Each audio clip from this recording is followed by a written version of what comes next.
Camaradas, em primeiro lugar, boa tarde a todos. Queria dirigir uma saudação à Organização Conselhia pela organização do debate. Sugerir desde já que eu possa fazer uma intervenção que tentarei que não seja longa demais, para que possamos depois trocar opiniões ou colocar questões. E daí também retirar instrumentos para o nosso trabalho do dia a dia, principalmente nesta área, mas também em outros assuntos que relacionam com o ambiente, assuntos económicos,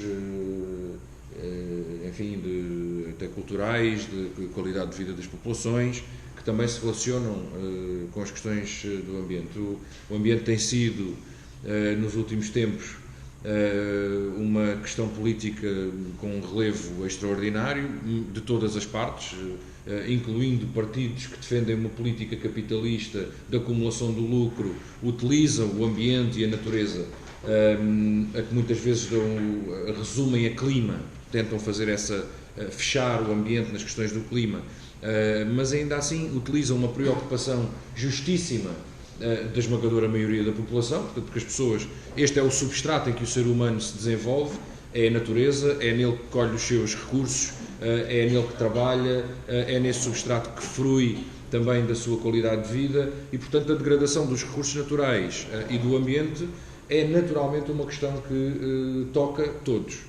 Nós temos visto, desde há alguns anos a esta parte, que o próprio capitalismo tenta apropriar-se, dirigir a luta em defesa de um ambiente mais saudável e de uma relação equilibrada entre o homem e a natureza, muitas vezes até introduzindo elementos que acabam por redundar numa ainda maior degradação da natureza. Nós vimos as primeiras medidas, os protocolos das licenças de emissão de dióxido de carbono, que não só não combateram, como criaram um mercado alternativo de emissão com desequilíbrios no globo, que penalizaram os países em vias de desenvolvimento e beneficiaram os países mais ricos. Aqui em Portugal, a uma escala muito menor, vemos como também partidos que defendem aquelas políticas de acumulação tentam responder a estas questões com taxas, com impostos para o consumidor e com benefícios fiscais para as grandes empresas e para quem tem dinheiro para comprar frotas de carros elétricos. Portanto, há uma discrepância entre a prática e o que é pregoado por parte dos partidos que defendem a política de direita, e é global e é apropriada pelas próprias classes dominantes. Isso resulta da apropriação das classes dominantes em todo o mundo deste assunto. A preocupação é justíssima, mobiliza milhões de pessoas por todo o mundo. Em Portugal tem mobilizado largas fatias da população, não só os jovens, e mesmo quando às vezes se vê que as manifestações são principalmente compostas por jovens, isso não significa que a generalidade da população não tenha estas preocupações, e tem sido, de certa forma, dirigida para nunca questionar a questão fundamental, que é o capitalismo, a sua forma de funcionamento. O PCP e a JCP têm vindo a utilizar, como temos neste livro, que resultou de um seminário realizado pelo PCP e pelo GUE, um lema que tenta ir precisamente a essa questão. O capitalismo não é verde. É preciso, para começar a falar de natureza e de ambiente, antes de mais, perceber qual é a raiz da devastação ambiental a que estamos a assistir. Essa raiz, de acordo com a interpretação que fazemos, reside precisamente no facto de o capitalismo não existir para satisfazer as necessidades das populações, mas sim as necessidades dos grandes grupos económicos, dos acionistas dos grandes grupos económicos, numa lógica de acumulação, independentemente dos custos que tenha sobre a natureza ou sobre os outros seres humanos. São vários os casos de destruição, devastação, são vários os casos em que o capitalismo utiliza as pessoas como cobaias nos seus testes para acumulação, seja na farmácia, seja nas armas, em que esmaga populações inteiras a troco do lucro e, portanto, não seria de esperar outra coisa que não fizesse exatamente o mesmo aos recursos naturais, que devastasse florestas, que esgotasse recursos, na medida em que o capitalismo tem um comportamento que é inalterável, porque não pode existir um capitalismo que deixa de acumular. A lógica do capitalismo é uma lógica de acumulação. E, portanto, a ilusão que, enfim, alguns podem ter, de que o capitalismo pode continuar a funcionar e estagnar e perceber que já temos o necessário, podemos a partir de agora viver com o essencial, está assegurado, vamos distribuir pelas populações de forma o mais igualitária possível e assegurar que todos têm acesso à produção. Bem, isso é uma visão absolutamente, ela não é só ingênua, ela está errada de raiz, porque a visão do capitalismo, a visão dos grandes grupos económicos é precisamente a de ser necessário produzir para vender, para acumular. E há uma taxa, há uma lei identificada por Marx chamada a lei da baixa tendencial da taxa de lucro, o que significa que ao longo do tempo o capitalismo vai desenvolvendo mecanismos que fazem com que a taxa de lucro em cada artigo que vende é menor. Como é que o capitalismo tem vindo a combater isso? Bem, de várias formas. Baixando o valor do trabalho, nós todos sentimos, luta central do PCP, a valorização dos trabalhadores e dos seus direitos, mas também de outras formas. Através, principalmente, da sobreprodução. Portanto, produzindo mais, cada artigo vale menos, mas vendendo milhões conseguem taxas de lucro eventualmente próximas daquelas que desejam e eventualmente até crescentes.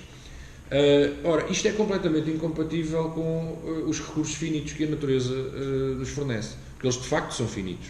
Apesar de eles serem mais do que o suficientes para alimentar 2 planetas Terra, numa gestão em que eles sejam orientados para satisfazer as necessidades e não a acumulação. Para nós termos uma ideia, nós estamos numa situação, esta situação que vou descrever não é deste ano, mas é identificada há uns anos atrás e não há de andar muito diferente, em que o planeta produz sensivelmente o dobro do que aquilo que seria necessário para alimentar toda a humanidade. Ou seja, metade do que se produz vai fora. E ainda assim, a parte que é consumida é concentrada no hemisfério norte e em apenas algumas elites no hemisfério sul. Portanto, nós não alimentamos o planeta todo, apesar de produzirmos 2 vezes o necessário para garantir essa alimentação e bens de consumo, energéticos e outros, deitamos fora metade e mesmo assim não satisfazemos toda a população. Cerca de metade do globo vive em situações de carência muito mais agudas. Portanto, o hemisfério sul, principalmente, mas pronto, é uma divisão também um pouco régua e esquadro, mas enfim, entre as classes mais pobres e mais ricas, e que também no globo também tem essa distribuição bastante assimétrica entre o hemisfério norte e o hemisfério sul. Essa natureza do capitalismo é a base, devíamos colocá-la na base de qualquer debate, até porque todas essas pessoas, todos esses movimentos, os jovens, os menos jovens, os grupos ambientais, os grupos de luta em defesa da natureza, dos animais, ou do bem-estar dos animais, são, na verdade, potenciais aliados da nossa luta. Assim lhes possamos a explicar a nossa visão e como é que o capitalismo prejudica os seus objetivos, e assim possamos também cativá-los para uma luta que da nossa parte também tem que ter este foco e também tem que colocar as questões do ambiente no seu centro. E se nós olharmos para a intervenção do PCP na Assembleia da República e dos Verdes, podemos introduzir a dos Verdes, mas também podemos com tranquilidade olhar para a intervenção do PCP, porque não fica a dever nenhum grupo parlamentar, bem pelo contrário. E olhando para essa intervenção também verificamos que o PCP, desde há muito tempo, que coloca as questões do ambiente no quadro da sua intervenção institucional. Portanto, nem me refiro ao papel dos eleitos da CDU nas diversas autarquias do país a levantar problemas que muitas vezes parecem pequenos, mas que somados são os problemas ambientais do país, mas também ao trabalho, por exemplo, nas instituições na Assembleia da República, no quadro do Parlamento Europeu, em que as propostas do PCP muitas vezes foram as primeiras sobre os mais diversos temas. Propunta na penalização do consumidor, nem sempre consistem na proposta de uma alternativa. Por exemplo, quando o PCP propôs uma lei sobre os sacos de plástico, lembram-se dessa polémica dos sacos de plástico, que agora são novamente um demónio, o plástico, apesar de se esconder que o plástico tem uma cadeia de reciclagem bastante melhor do que a maior parte dos outros materiais, bastante melhor que o papel, por exemplo. Mas enfim, agora até atalhando essa questão, quando esteve em cima da mesa como resolver o problema dos sacos de plástico, a proposta do PCP foi simples. Se há sacos de plástico que não são biodegradáveis e que estão a ser fornecidos, sejam gratuitos, sejam pagos, não podem. Só podem ser distribuídos os biodegradáveis. Proposta do Governo, que então lembram-se que foi a que foi aceito, não, sejam biodegradáveis ou não, desde que a pessoa pague está tudo bem. Portanto, um saco, desde que seja pago, já não polui. É a visão deles. Qual foi o resultado disto? Não nos foram dadas verdadeiras alternativas. Porque, vejamos bem, a gente diz assim, mas a gente agora leva a alcofa às compras. Algumas pessoas levam a alcofa às compras. Mas essas pessoas de antes usavam os saquinhos que davam no supermercado para os sacos do lixo. E agora têm que comprar sacos de plástico para fazer de sacos do lixo. Portanto, na verdade, o volume não diminuiu. Só que agora é todo ele pago.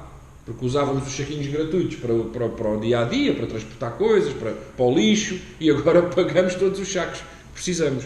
Portanto, eles continuam a ser prejudiciais para o ambiente, mas alguém está a encaixar esse dinheiro. Uma parte, o Governo, através da cobrança de taxas, outra parte, os grupos económicos, que antes davam aqueles sacos e agora cobram-nos.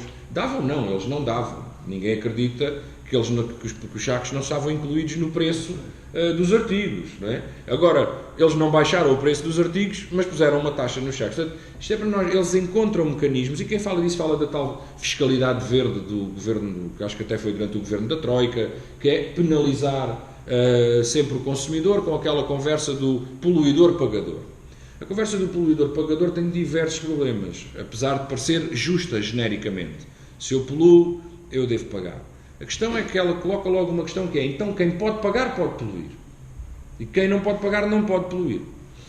Cria logo aqui uma questão fundamental de justeza e de justiça, de classe.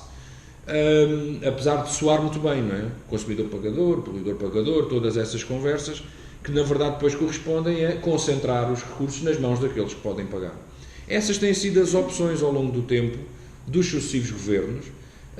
É claro que no anterior governo, tendo em conta a situação que se verificava e a composição que se verificava na Assembleia da República, houve também na área do ambiente avanços fundamentais e que nós podemos reivindicar com propriedade, nós PCP, porque, por exemplo, a proposta dos espaços sociais é uma proposta do PCP, é uma proposta do PCP desde 1990, se não estou eu, 93, que foi finalmente aceite, que se demonstrou que é justa para as populações e que retirou centenas de milhares de automóveis de circulação e que, portanto, por isso mesmo também diminuiu as emissões dos gases com efeito de estufa. Portanto, uma medida que aparentemente não é diretamente direcionada para o ambiente, mas para a qualidade de vida das populações, para o seu bem-estar, mas que se traduz numa alteração muito substancial. A política de habitação tem a ver com a política de ambiente, a política de transportes tem a ver com a política de ambiente, a política de recursos de extração mineira tem a ver com o ambiente. Enfim, portanto, os mesmos que nos obrigam a sair dos centros da cidade, porque as rendas são tão altas que nós temos que ir viver para 20 km da cidade e todos os dias fazer um movimento pendular, são aqueles que depois vêm dizer que é preciso cuidar do ambiente. Destroem a vida das famílias, destroem o ambiente porque obrigam a um movimento de milhares de pessoas todos os dias para fora e para dentro da cidade, mas são os mesmos que depois vão engravatados à ONU dizer que o nível do mar está a subir e nós temos que fazer qualquer coisa, e são exatamente os mesmos que não fazem coisa nenhuma, não é? A não ser tomar medidas para arranjar novos nichos de negócio, porque o ambiente hoje em dia, por parte do capitalismo e dos países que são dirigidos pelos grupos económicos, é claramente uma estratégia de publicidade, é uma mais-valia publicitária. Portanto, ele é utilizado como uma forma de, por um lado, mascarar ideologicamente os efeitos do capitalismo, criar a ideia de que o capitalismo está preocupado com o ambiente, que é um engodo, mas que de certa forma contribui para que as pessoas não procurem uma alternativa e pensem, bem, estes tipos estão à procura de soluções, quando na verdade eles andam à procura de novos negócios, não é? De carimbos verdes num produto, o produto muitas vezes é exatamente a mesma coisa, ou às vezes até com mais custos ambientais do que anteriores produtos, e de repente eles metem um carimbo verde, ou põem uma coisa a dizer ambientalmente responsável, ou produzido com materiais recicláveis, e de repente os custos aumentam para o consumidor, e portanto eles conseguem por essa via valorizar o seu produto. Portanto, as classes dominantes estão a tentar manipular a questão ambiental de forma muito evidente. Isto não tira nenhuma justeza às pessoas que estão preocupadas genuinamente com isto. Não tira nenhuma. Pelo contrário, toda esta questão dá aos comunistas e aos amigos democratas, aqueles que estão connosco em algumas batalhas ou em todas as batalhas, mesmo que não sejam comunistas, dá-nos uma responsabilidade acrescida, que é ter a capacidade de nos aproximarmos e acolhermos todas as pessoas que lutam pelo ambiente e de lhes dizer que a luta pelo ambiente, a luta pela natureza, não terá o mesmo efeito se não for aliada, intimamente ligada à luta pelo socialismo, à luta por uma melhoria da qualidade de vida das populações, melhor distribuição de rendimentos, num quadro de progresso que nós propomos para Portugal, mas que pretendemos que seja também para o mundo, de uma democracia cada vez mais aprofundada e de uma alteração do modo de produção capitalista. Porque a base da destruição é o modo de produção capitalista. É claro que nós não podemos dizer que todos os países do campo socialista tinham políticas ambientais excepcionais.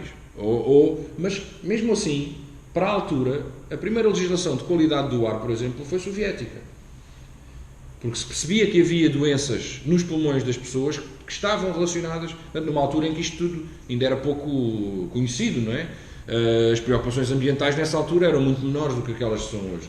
Mas porque se percebeu que havia impactos da indústria, que havia impactos dos químicos, e então as primeiras legislações mundiais que se fazem sobre o controle da qualidade do ar e a sua relação com a saúde é na União Soviética. Significa isso que o socialismo já estava dotado naquela altura de ter um desenvolvimento sem impacto na natureza? Não, nem nunca vai significar, porque vai sempre haver impacto na natureza.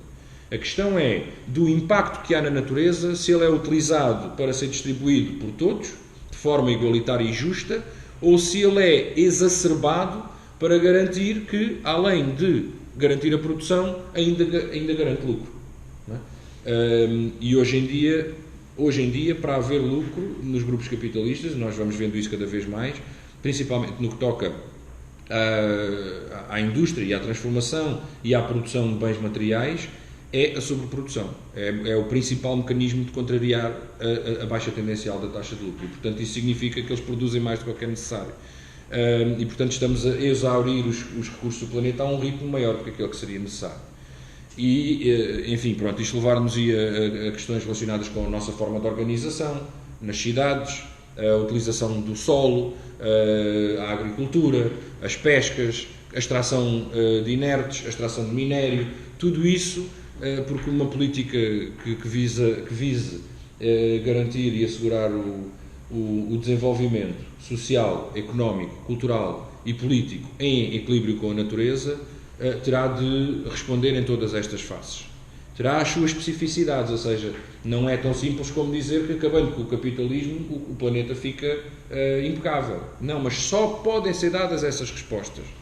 Estas respostas de ordenamento do território, de melhor distribuição dos bens, de diminuição da sobreprodução ou de pôr fim à sobreprodução, de acabar com a obsolescência programada, por exemplo, mais uma proposta que pela primeira vez apareceu na Assembleia da República pelas mãos do PCP, que a comunicação social, desta vez, se calhar por o nome ser tão esquisito, obsolescência programada, eles deram alguma atenção. Que significa que é o quê? Não sei se os camaradas acompanharam. O PCP propôs pela primeira vez na história do Parlamento que haja uma lei que limite, em muitos casos, e proíba noutros, que as fábricas, as empresas produzam aparelhos com um tempo de vida definido, que é o que estão a fazer hoje. Iriam passar a fazer as lâmpadas com um minério mais fino, um filamento mais fino, mais frágil e mais suscetível de ser fundido. E a prova disso é que há um museu nos Estados Unidos, precisamente sobre a eletrificação, que tem lá uma lâmpada acesa desde a sua fundação, e já tem séculos, não é? Portanto é desde provavelmente dos finais do século XIX e início do século XX. Portanto, isso demonstra que se naquela altura tinham condições para fazer uma lâmpada que durava séculos, Hoje as lâmpadas duram, como nós vemos, eles às vezes até dizem que estas são mais duradouras, mas eu não sei se é da minha cabeça, mas parece-me que as lâmpadas, quando eu era miúdo, duravam um bocadinho mais. Se bem que eles hoje dizem que estas lâmpadas quase dão para a vida toda, mas a verdade é que eu estou sempre a trocá-las lá em casa. Portanto, eles estão pensados. Os telemóveis, por exemplo, e os computadores, muitos computadores, contêm no software linhas de programação que fazem com que ao longo do tempo eles vão ficando mais lentos. Portanto, eles têm um relógio e anualmente ele tem um algoritmo interno nas linhas de programação que diz, cada dia que passa ficas um microsegundo mais lento a realizar uma operação, por exemplo. Ao fim de 2 anos parece-nos que o telemóvel já não realiza as tarefas com a mesma velocidade.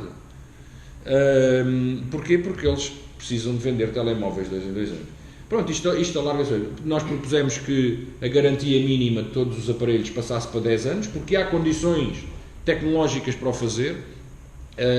Propusemos que fosse proibido construir telemóveis para ficarem mais lentos e que fosse obrigatório haver uma rede de reparadores, em vez de financiada e apoiada pelo Estado, para que as pessoas conseguissem reparar todos os seus objetos em vez de os trocar sempre que têm um problema. Isto, reparem, não soluciona, evidentemente, esta proposta do PCP é uma proposta revolucionária, é uma proposta, em primeiro lugar, porque é pioneira, mas não só, ela não destrói todo o sistema e não o suplanta, mas ataca precisamente nas questões concretas. Ataca onde está o problema, solucionando ou propondo medidas para solucionar o problema na sua raiz, que é no modo de produção capitalista. Não podemos dizer que acabar com a obsolescência programada resolveria o problema total do modo de produção capitalista.